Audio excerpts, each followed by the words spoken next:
don't look down. I need you. Salut poulet, j'espère que tu vas bien. Aujourd'hui on se retrouve dans une nouvelle vidéo où je vous présente ma nouvelle moto. Ma nouvelle moto, c'est une SVS 650 de 2006. Je l'ai achetée, elle avait 45 000 km au compteur.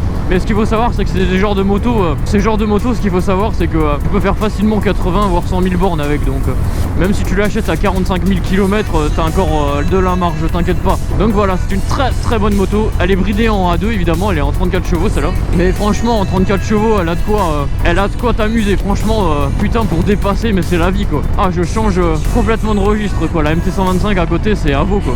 Ça avance tellement pas. Pour un 125, c'est vraiment bien, hein. Je conseille énormément au niveau maniabilité et tout, elle est géniale. Mais niveau puissance, putain.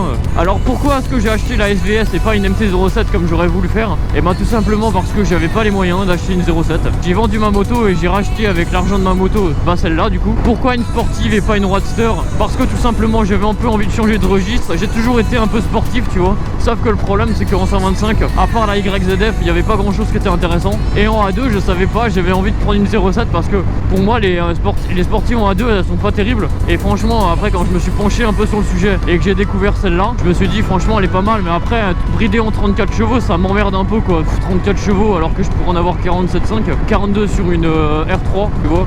Sauf que finalement 34 chevaux elle a quand même de la patate hein, l'air de rien putain. Après le bridage fait que vers 8000 tours tu commences un peu à être ça commence un peu à ralentir au niveau monter en accélération. Mais il suffit de passer le rapport d'au-dessus et puis la moto elle est repartie, ça y est quoi. Le bridage il se fait à 8000.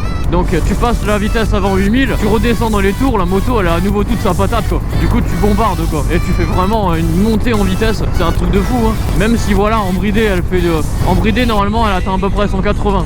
Mais pas plus tu vois. Mais franchement j'ai réussi, enfin je l'ai poussé un petit peu. Je peux te dire qu'elle monte rapidement à 150 hein. Après il n'y a pas besoin de plus quoi. À part si t'es un peu fêlé de la vitesse. Mais bon là si t'achètes une moto comme ça et que tu la débrides, enfin faut la débrider quoi. Après moi je déconseille de le faire à part si t'es en permis A. Mais sinon quand t'es en permis à 2 il vaut mieux pas le faire quoi. Avoir une moto un peu moins puissante mais qui bombarde quand même. Parce que franchement il n'y a pas à chier mais elle est vraiment bien. Moi qui sors d'un 125 ça me change la vie.